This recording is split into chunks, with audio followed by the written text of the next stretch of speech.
Welcome to Beans and Breakdowns, a podcast dedicated to bridging the gap between specialty coffee and the heavy music community. On this episode, I am joined by a man who needs no introduction, Rusty Pistachio, guitarist of the band H2O. Rusty was nice enough to come on Saturday morning, hang out with me, drinking some coffee, and of course talking about H2O and hardcore. So grab a fresh cup of coffee and wake the fuck up!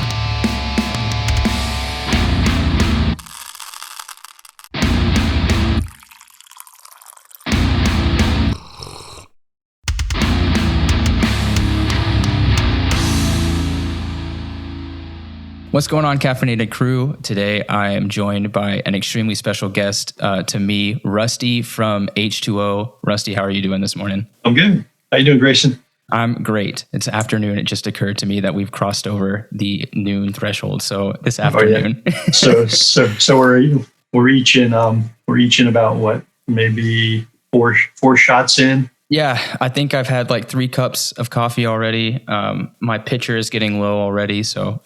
Nice. Yeah. So when you start off the morning, is it always drip or is it espresso? What is you have a favorite or preference? I manual drip everything. I have an espresso machine that's been broken for 3 years, so I'm a drippy guy. What about you? Espresso, 100%. I have a Revel. Oh, nice. The Barista Pro, and it was the best purchase of my life. I worked for 3 years at a spot in LA called Smith and Tate, and oddly enough, one of the owners is in Canada, and she was from Canada, and she's back in Canada. But I worked there for 3 years because I thought eventually I want to open my own shop. And when I got a home machine, it was a game changer. Yeah. That's what I would love to get mine serviced and kicking again. It's like an old Simonelli Oscar. Oh, nice. So it's hard to find replacement parts, but I'm telling you. Well, I'll just pray and believe that I'll be able to get something fixed on. At the end of our talk, I'll give you info with my friend Lauren, because she's been able to source so much stuff, and she's got a really nice was it on the hydraulic, the manual? I forget what brand. Like a Pavoni or something like that? Yeah. She's got a super nice one. And she's like, I got this on eBay. Can you believe it? It was on $300 or some ridiculous price. I'm like, what? That's a great price for a Pavoni. I'm telling you. What are you drinking over there on your side? Do you have any coffee going on? Today, actually, let's check out my mug. It's is that the peanut jewelry? Yeah, peanut logo. That's awesome. A friend of mine in Atlanta, I just got these shipped today. I guess he had Yeti. Yeti made some. Yeah. He had some made by Yeti, and it was like a gift. But for today, there's a roaster. It's Loyal Coffee out of Colorado Springs. Okay. And it's I think it's their staple blend is called Double O, and that's what's in the hopper today. And it's got you get that warm, wholesome, like homey comfort food vibe from it, like chocolates and a little bit of citrus that on the end.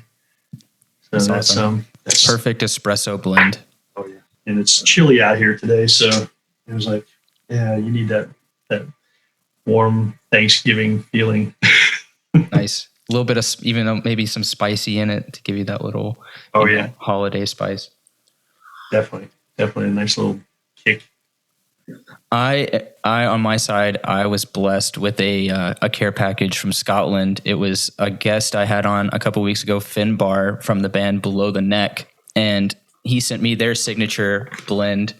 It's a local roaster in Inverness, nice. Scotland, by Inverness Coffee Roasting. So the Below the Neck blend, it is a Columbian, I'm going to pronounce this wrong. It's hula mixed with a Malabar. And it's a really great blend. It's got a very traditional feel, but some of those Colombian nutty and even some chocolatey notes coming through. Really delicious. So nice. It's probably even better on espresso. I don't tend to do blends on drip, but I'm an adventurous person. Speaking of coffee shops and working in coffee shops, do you have a favorite local shop? It can be LA or even in the Bluffton area that you're in now. I got to say, for Bluffton, the best local coffee is my home. And it's funny. There's a chef friend of mine, Brandon Carter. He's got a shop or a restaurant called Farm and Common Thread in Savannah, and he lives one door down. Nice. And every morning I'm like, "Hey, you need coffee? What's up?" And he's like, "Yes." I'm like, "What are you drinking this morning? Are we going double or quad?" And he's like, "It's a quad kind of day." So it's and you need friends like that, friends that'll just push you over the edge. But for a local shop out here, Perk, definitely in Perk in Savannah, they have they roast great coffee. The staff, John, and then the people who work there are awesome. And that was like we're about 25 miles from Savannah, and I used to make the drive 6 days a week just to get coffee. And people thought I was insane. That's love right there. Why are you driving 2 hours a day for coffee? Are you crazy? Yes. They've never tried Perk. That's the exactly. and they never lived in a coffee desert. Oh man, don't even. I know about Bluffton, so don't even. You don't have to explain. It's a wonderful town. It is great. Bluffton is so quaint and beautiful and peaceful, but I will say that trying to find some nice specialty, like even third wave of any kind, is very difficult. Oh yeah. So. It's like, imagine you and say, "Hey, you know where there's a nice third wave coffee shop?" And someone will look at you like, "What are you? Who are you? Where are you? Are you speaking?" Yeah, that is so true. But yeah, Perk is definitely, for people who have never tried it, it's you might think it's crazy, but 2 hours is enough to get some good coffee. It's funny, in LA, definitely like the staple, and from the beginning, I think the commissary coffee, and commissary was definitely the first, I think of that kind, the third wave that moves it. And basically, it's the owner Tyler. He worked with the developer where they put apartments on the top, and then on the bottom you had either a specialty restaurant, a coffee shop, pet store, or something that served the community. And he's definitely was at the forefront of that, and pushed that all. I think he's got 4 or 5 spots now in LA, and that was the staple. And commissary at the time was using sight glass coffee. And they were pushing Owl's Howl was the blend of the day mostly, and that became my standard for which everything else is judged. I'd be like, okay, that tastes like an Owl's Howl, but with this. And before I started getting into different beans from different areas of the world, I'd be like, oh yeah, this is awesome. It reminds me of Owl's Howl. Was that being in LA? Was that your introduction to the specialty coffee kind of taste and concept? Yeah, I'd have to say definitely was the start. That was a spark that set it off. That's great. Speaking more about even coffee and the industry and everything, Coffee Crew. What is the concept behind this? You have it hashtagged and everything on your biography and stuff. What is the deal with Coffee Crew? That was the obsessive need to find good coffee on tour, and when we were on tour, actually our guitar player Colin CPM is his handle. So CPM, every morning we would wake up, and whoever woke up first, say we're on a bus tour, and there's anywhere from 15 to 21 people on the bus, and so every town you roll into, whoever gets up first and starts doing the stroll, or the night before you start scrolling the internet and punching in third wave and punching in any other catchphrase you can think of that might lead you to that perfect spot. And so CPM dubbed it. He did a text chain, and he's like, "Yo, Coffee Crew, what's up? Who's awake? Where are we going?" And we did Theater of Pain kind of vibe, where it's the Coffee Crew and Motley Crue lettering. Nice. And I did a limited run of these red print on black shirts that say Coffee Crew, just for anyone who was initiated. So it's it was more of a kind of a joke crew, like, yeah, we're a coffee crew, let's go.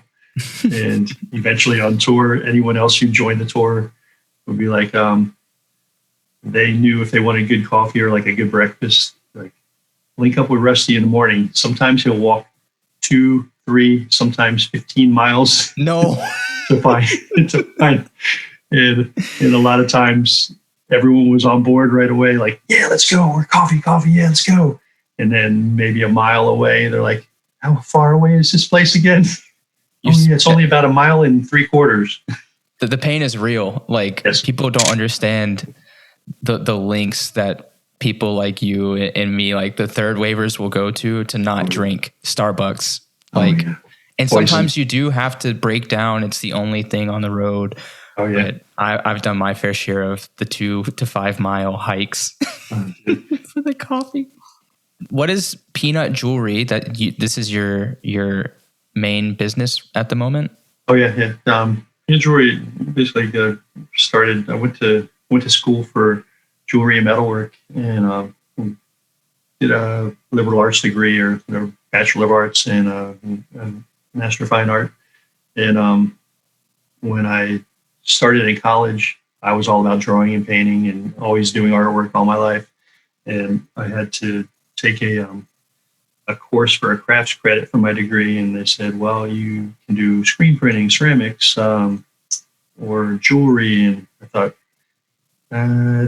nothing was appealing at the moment. And then the time slot for this jewelry class just fit, and I had a professor who was this old white-haired curmudgeon, and he it turns out he was really into sculptural, like, restoration for all these old sculptures from the Smithsonian in DC. Mm-hmm. So this guy would ask me, or actually the professor, he would say, okay, this is the project. You have to do this and this and this. And I would always try to figure out, I guess, for lack of better words, the most unique way to fulfill this project. And he's like, wow, this guy actually gives a shit. So he would spend more time with me than the rest of the students. And then he would give me after school projects, basically, and said, hey, this museum piece needs something cut out in metal, and it's going to go on the top of this captain's sea chest. And would you be interested in sawing a piece of metal for about 50 something hours? And I'm like, sure, I'm down. And it just, one thing led to another. I was like, this is easy.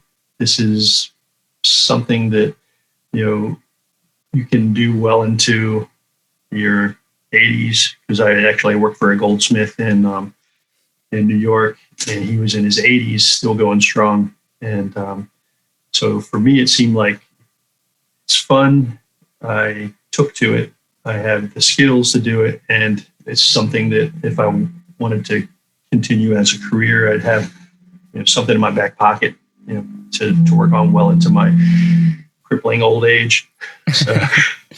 The jewelry does look really phenomenal, and you do a lot of custom pieces as well. I was checking out on the website. Oh, thank you. But yeah, I did a bunch of Coffee Crew stuff. Yeah, that's why I was asking. I was like, what is the connection between Coffee Crew and Peanut Jewelry? I love that the portafilter pendants that you were doing. Yeah. I did the one because when there was one spot in LA called Coffee, mm-hmm. And Coffee. They had sight glass beans, and the owner Jay was a black metal bass player. And okay. He was into motorcycles. He was into black metal, and I was like, perfect shot. Coffee. He was into Seinfeld, and so we'd roll in, and he basically had the hydraulic machine. He taught me how to pull a shot on that, and so that was always the go-to. And we would have motorcycle meets. Everyone would roll up, and eventually, I think he got burnt out. I think he liked hanging out at the coffee shop, and being a customer and being part of the fun side of it and the business side of it burned him out. So he ended up selling it. And the minute he sold the business, I was like, oh man, this is, that awesome spot just faded, which was, it was definitely one of those good memory and good when it lasted. But it's, I did since we were both into motorcycle riding, I did a Guardian bell and like, let's do a little cappuccino cup as a Guardian bell. And we'll use a little coffee bean as the clapper. Right. And we did a bunch of custom, and we would do the motorcycle meets, and you'd hand them out to all his friends. And so, at least from the jewelry metal side of things, I was like, oh, let me expand on this. So we got a cappuccino cup for the refined cafe racer guy, and let's do like a straight up old coffee mug, like diner coffee mug for the Harley riding ape hanger, like chug along down. And so I did a little coffee mug with the coffee crew on it. And I was like, well, how are these beans? How are you making the Spro, dude? I know. Let's mess with portafilters. And so I did that portafilter with a pentagram. Yes. And I was like, filter the metal. And so I thought, black metal, black coffee, filter the metal. And oddly enough, it was a nicely able from Menottes, and who is an insane barista and a world class, and he's got trophies to prove it, latte artist. Mm-hmm. And he's like, dude, I really like that bottomless portafilter you made. He's like, but I can't get past that pentagram. And I go, what do you mean you can't get past? He's like, I always see negative things when I see the pentagram. I'm like, dude, it's metal, man. That's a lot of heart in that. It's not evil. That's people coming together through music. And he's like, no, well, I'm more like a peace and love. And I was like, yeah. So I made one with a little heart on the bottom. I'm like, okay, against my better judgment, I'm going to put a heart on the bottom of this thing and make one for nicely. It's funny that's the story, because I literally thought it was like something for the ladies. That's what I was like, the pentagrams for like, metal, like goth metal hard heads. And like death metal, black metal guys. And then the heart is like, something for the ladies, the moms that like the coffee, but it's for a barista. You're like, let's go for the more nurturing side of things. And yes. And that was straight up nicely able, nicely bringing the peace and love to everything he does, which that's great. He's a awesome human being. That's awesome. Moving off of the coffee talk, because that was a lot of coffee talk. Anyone listening is like, I checked out about 10 minutes ago. Yeah, after they were talking about shops, I was done. I was through listening. Like, you stinking coffee nerds, you. Yes. What was your introduction to hardcore? Actually, one of the first, Toby, the singer in our band, his older brother Tracy. He's like, hey man, you ever hear of this band, Dead Kennedys? And I'm like, no, I haven't. And he had fresh fruit for rotting vegetables. And then he had this, I think he had a 12-inch of the Too Drunk to Fuck. And we put it on, and I was like, man, this shit sounds crazy. I don't even understand what he's saying. What is he saying? And he read me the lyrics. I'm like, oh man, that's great. When you're a kid, you're like, any song with the word fuck in it, you're like, I've never heard that on the radio. I've never heard that on, coming out of a rock and roll mouth. But yeah, that was my introduction was definitely Dead Kennedys, and then from Dead Kennedys, it was like, okay, we lived south of DC, so we would stroll into Georgetown, and there was a Commander Salamander was like a local record shop and t-shirt spot, and I'm trying to think, there was another spot in Georgetown. Was it Crash Records? Shit. Like, this is the problem with being in a scene for so long. 40 something years. But yeah, they had Smash. That's what Smash Records.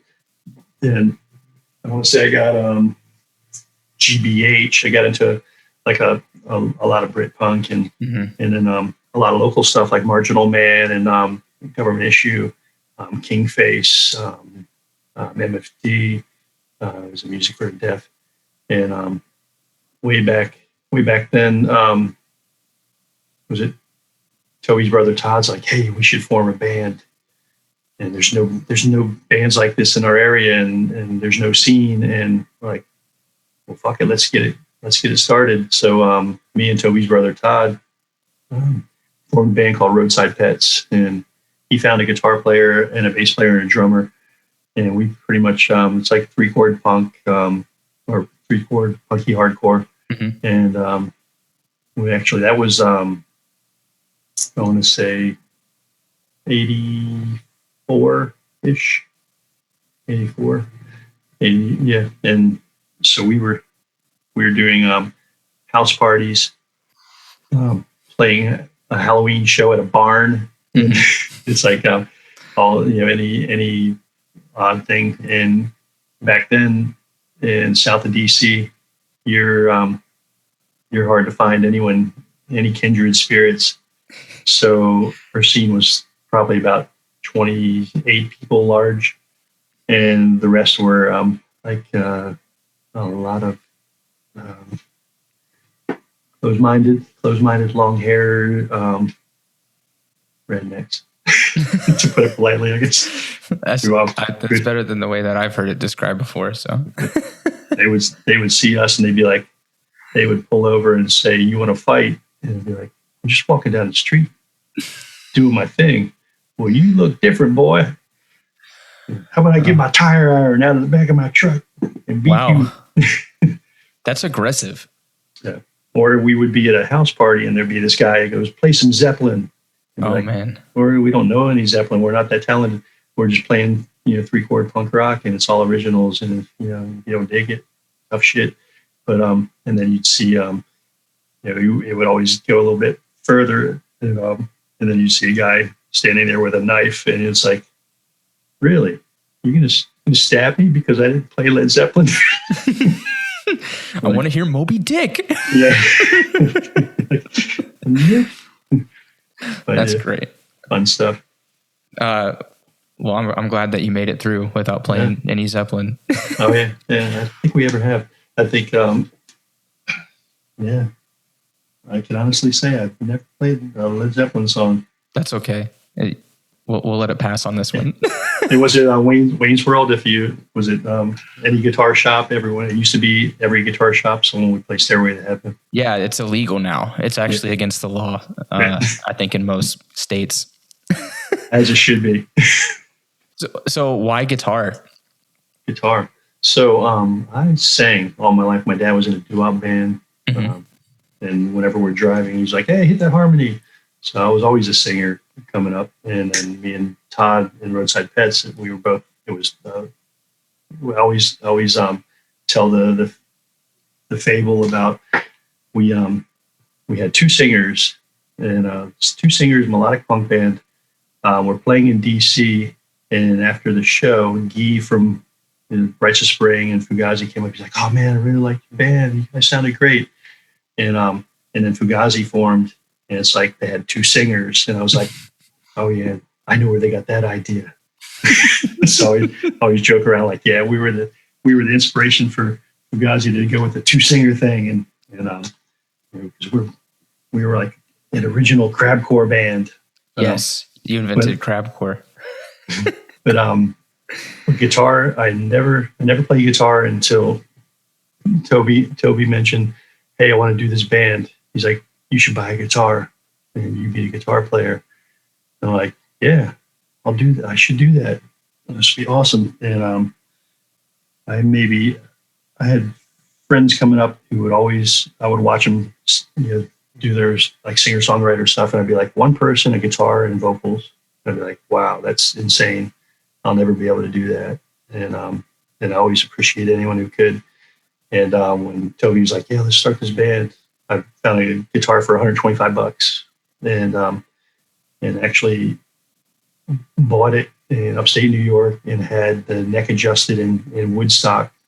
Wow! And it was trying to remember the brand. It was like a knockoff, a Les Paul knockoff, but it was the best guitar. But I know I learned how to do bar chords. I learned how to do power chords. A friend of mine had showed me like maybe 7 or 8 other chords to play full chords, and just started writing. So with I want to say would have been the summer of '94, and we got a proposition when Sick of It All found out that we were forming this band. I remember they were saying, we're doing a summer tour next year, get 12, 15 songs together and you can open this tour. And I was like, what better motivation to write and to get your shit together as a band. Okay. So it was all based on feel, pop culture, scene, socio-political aspects of the scene. And it was like, I'm gonna do what I can to get better. And I want to say 6 months later, I think we played our first show. And it's pretty intimidating when you're never a guitar player, and then all of a sudden you're in a band and you're the only guitar player. Yeah. And then you got to sing backing vocals too. And it's like, so learn how to play guitar, learn how to sing and play, learn how to write songs. So it was definitely like a full on crash course. All in a year. Oh yeah. And then I want to say the summer of '95, we hit the road with Sick of It All and Civ and did like 2 months in Europe. And we were an opening band, and that was anywhere from like 400 or 500 people at a club show to like 25,000 people at an Italian festival. Yeah. So it was pretty crazy. It's incredible. Speaking more about H2O's music and everything, you've been straight edge, and y'all are like one of the OG straight edge bands. What is the evolution of straight edge in the hardcore scene that you've even up to recent times noticed? One of the main things I know. Actually, I guess I'll preface it by it's like Toby would always say, "I'm a straight edge man. I'm a straight edge man. We're not a straight edge band." It's like, my brother smokes and drinks, and and they do this and they do that, and it's like for me, it's like I've tried just about everything, but nothing was appealing, and I maybe I'm too ADHD that I'd rather not be drunk, high, and definitely am not a fan of cigarettes because it's always been allergic to it. So, but it's I know in the scene it's odd when I was coming up, it's like, don't drink, don't smoke, don't fuck. At least I can fucking think. It's like minor threat, set the stage. And I noticed when we would go to Europe, they would be like, if you're not vegan, you're not straight edge. Yeah. So they would add that element to it. So now you have to be vegan. You have to be vegan. You can't drink. But I noticed in Europe, a lot of straight edge kids would be smoking, and I'm like, how can you be straight edge if you're smoking a cigarette? And if you're anti-government, how can you be supporting one of the or anti-establishment, I should say? Yeah. How can you be supporting one of the biggest corporations in the world, the biggest death corp? And but I've noticed across the world, it would be different scenes would have their idea of what straight edge is to them, and I'll be like, oh, if you drink caffeine is a drug. And I like how Ian Mackay is like, oh, caffeine is a drug? Fuck you. Like you see that meme all the time. Yeah, there's a shop in Toronto that even has that on a shirt. It's really funny. Yeah, funny. It's a Major Treat. I think the owner is Martin from Career Suicide. Yeah, it's Hambone is part of that as well. Yeah. That's I have yet to go to their shop. It's like we haven't, since they've opened, we haven't been up. We've been to Canada, but we've never been there early enough to go swing by his shop. And, I've been trying to make my way over there as well. It's about a 6-hour drive. So. Oh man, you definitely say hey to Hambone when you're there, and just let it be like, hey, I'm glad it's Rusty, and they'll show you the whole town. He's awesome, an amazing human being. Oh yeah. But yeah, we've definitely seen every aspect from the mild I'm doing this. I'm cutting these things out of my life because I want to be clear-minded and think clearly and try to be a better human being. And you've seen other people that, I'm taking it to a full extreme. And if you don't like it, I'll fucking beat you down. And usually would call them shooting stars. Usually the people who are most extreme, 4 or 5 years later, you find out that they're like a heroin addict or dying from organ failure because all the drugs they've been doing. And it's just like, come on, man. Just because it's good for you doesn't mean it's good for everyone else. And let everyone kind of make their own way, or at least give people room to breathe and room to grow. But yeah. Did you anticipate that it would be a part of like hardcore in the scene, like 20 years on? No, it's funny because when we were, I'm a person just like you. I got better things to do. Sit around and fuck my head. When you're singing those, and you're like, that's me. I'm in that. I'm in the moment, and it's like, but you would never. You thought it was you thought about it. This is a song and it's an ideal, but you didn't think it would turn into a worldwide movement. Right. So it's, I'm sure Ian. It's the question is he goes, so when did you come up with this idiom? When did you write the commandments? the tablets. The tablets of straight edge. The straight edge tablets. But or there should be tablet because there's not a whole lot. I think there's like 5 rules or something. Because I know I claimed edge for a while, like when I was in high school and college, and it came to a point where it was more about, for me, that became like something that was becoming kind of hazardous, like when I was committing, like judging people for not being, straight edge. Yeah. So then I kind of let it go and was like, I can live in moderation. I don't need to do everything in excess. Yeah. But to me, I've always liked the idea of the PMA, which I think goes hand in hand with the concept of straight edge. So when you're talking about the shooting stars, and they're beating people up for not being straight edge, like, but you don't have PMA, so it's worthless for you to be straight edge. Like, why would you? Yeah, and definitely. It's funny. That's what you figure if you're making a list of values, you're like, okay, I'm not doing this because it's benefiting me this way, and this way. And it's like, you're not an island, right? And when you add the PMA, like you said, it's like, I'm connected to everybody. So, if I'm not doing these but I'm judging everybody and telling them what an asshole they are for doing this, it's like I'm being the asshole. Right. But yeah, it was, they would always say, for every finger you point, there's like 10 pointing back at you. And exactly. Yeah. And that's kind of stuck with me my whole life. It's like, how do you, I've always been a team player in a sense where it's like, how can what I'm doing, how is what I'm doing affecting other people? And how, if I want to be a better person, how can I do better things? Or how can the world I live in, I see this sucks, that sucks, this sucks. And I know in New York hardcore, a lot of bands when we were coming up would, that's what they were singing about. I see this, people in the streets doing this, people dying, people killing. And it's like, we were like, we see that every day. We're beat down by that. And when we step inside, we want to sing about what's on the other side of that, what is outside of that, what is, what is bigger than that we can talk about. And the whole PMA thing. Mm-hmm. It's like we didn't set out, we weren't reading Napoleon Hill as teenagers and be like, hey, how do we push this positive mental attitude?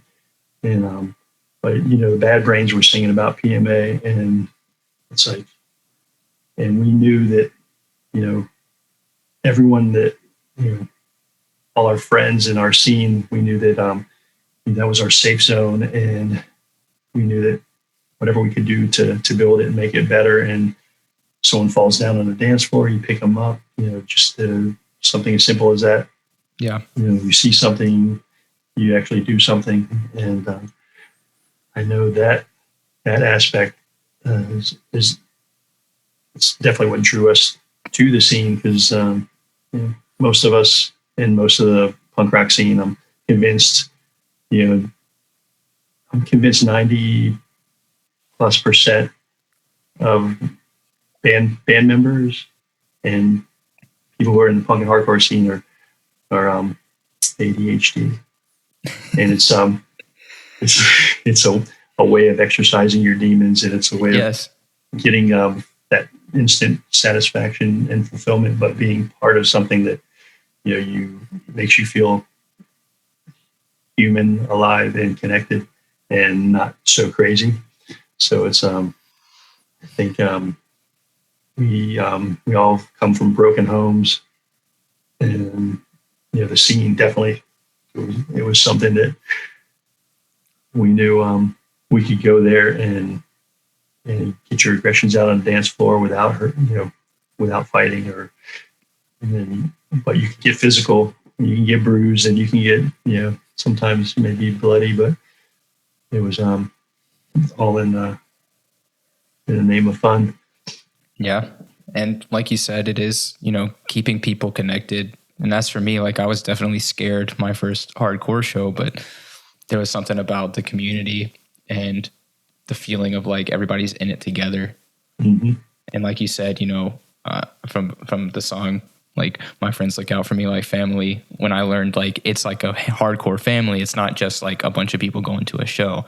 Yeah. That's why I have such a hard time with like festivals and big shows, is because I feel like it almost loses that aspect. Yeah.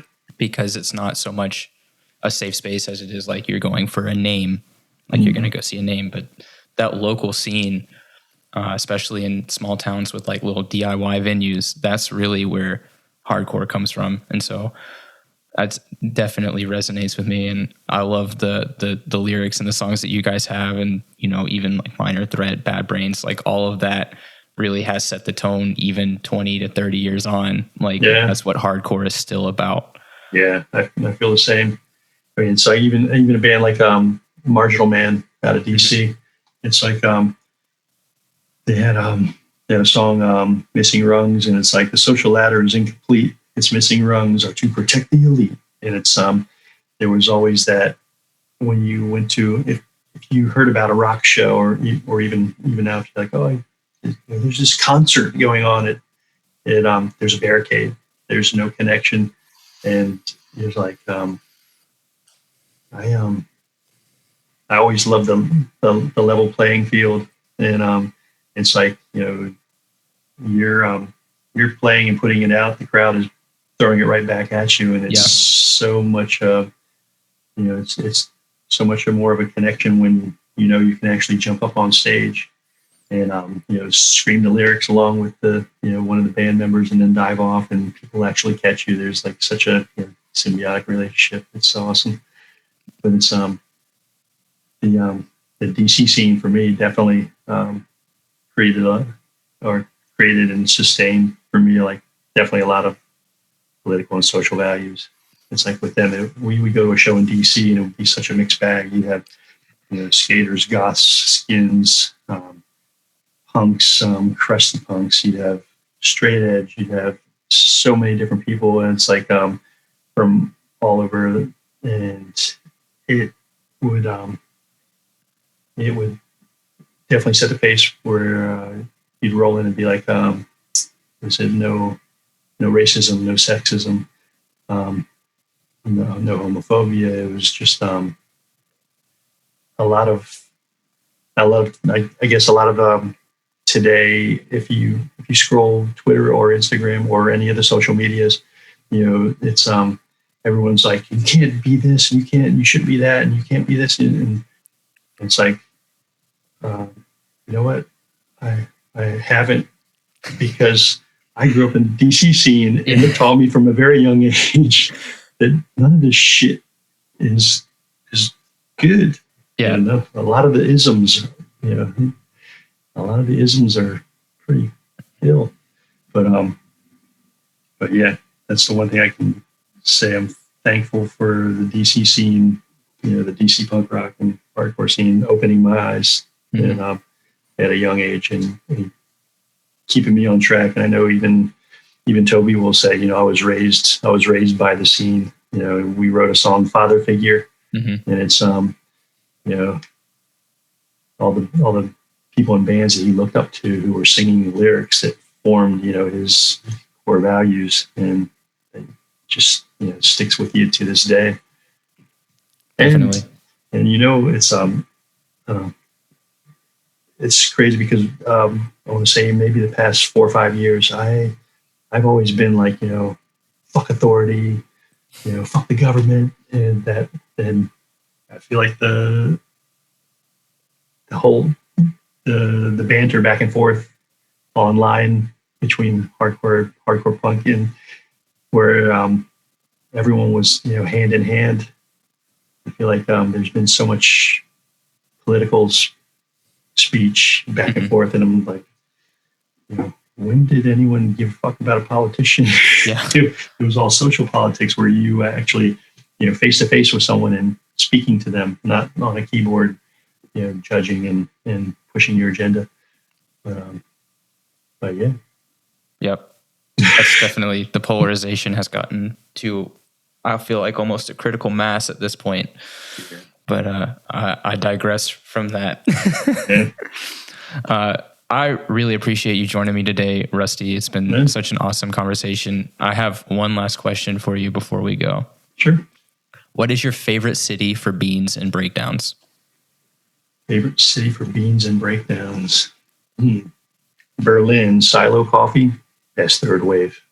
If you want great coffee with a variety of whether you're vegan, veggie, or omnivore, they have every type of milk for food. The same, they got everyone covered. Silo in Berlin, James Coffee in San Diego, amazing. And Dave, Big Dave, plays in Angels and Airwaves. Played with we met him in he played Boxcar Racer, and great shop. And one of my favorite roasters as well. And on the East Coast, I want to say Brandywine Roasters. Oh yeah, and out of Delaware. Mm-hmm. Great beans. They had an Ethiopia just 2 months ago that was insane, awesome, like a super flavor punch. Let's see, breakdowns. Best breakdowns. Best pit. Like I say, New York by far. Boston.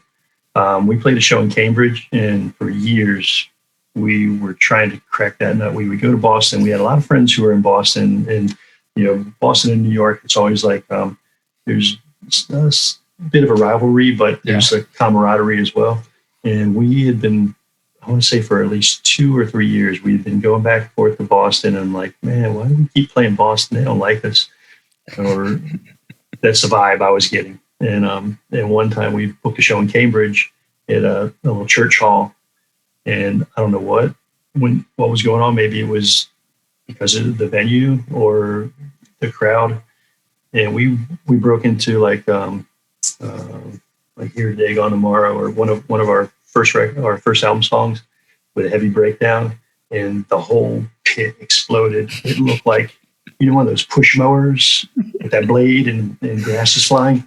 Everyone, it looked like, in my mind, I was like, there were 300 people windmilling at the same time, all in unison, and I was like, holy shit! I keep seeing it in my mind. I'm like, that was the craziest pit I've ever seen. I've seen crazy ones in New York, but it's like a lot of space in between, a lot of arms flying, a lot of people dropping. But this was in unison, and no one was dropping, and they were all just going full on. And that's one breakdown I will always remember. And that's beautiful. Trying to think, because of the scenes and the dancing styles and how people come up. In DC, whenever it would be a heavy breakdown, people would rock back and forth. But the fast parts, they go nuts and start swinging. Yeah. And New York was always the opposite. It was like the minute it slowed down to a chunk, chunk, chunk, New York, the fist would fly, and you're like, oh shit, I wasn't ready for this. In California, Circle Pit, it was like we played with the Misfits and it was a pack, maybe 800 people in this club, and they just opened this big circle pit, and it's like people running around like, you guys gotta, cardio's gotta be on point, or that circle pit won't last long. It's the same today. Like, I was watching videos of Section Hate and Dead City, which is like a really cool punk band from LA, and it's still circle pits the whole time. Yeah. I'm like, how are y'all running? I'm telling you, it's like, it's not an old man sport. No. Even for me at almost 30, it's not my sport either. I can't do that. I can barely swing my arms anymore. I'm telling you. It's like, yeah, it was funny. We and when we first played LA, they would check. They're like, you're not allowed to wear a belt. And we're like, what are you talking about? They're like, okay, well, while they're circle pitting, people will swing their belt buckles and smash people. And I was like, that's such a cheap shot thing to do. Who the fuck does that?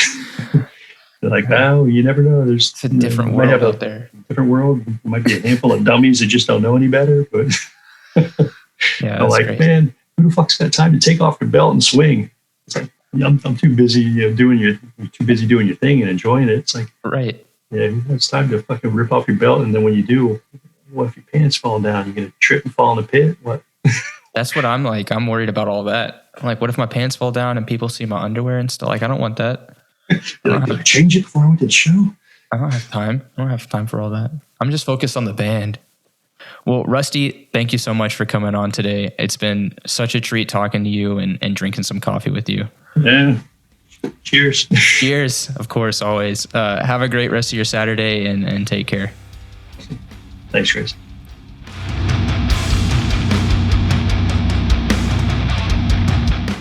Thanks for listening to this episode of Beans and Breakdowns. I want to give a huge shout out to Rusty for hanging out with me, talking about coffee, about Perk, H2O, Straight Edge, everything that he had to say. It was such a great time, and it was such a pleasure. If you've enjoyed the podcast, please subscribe and leave a review.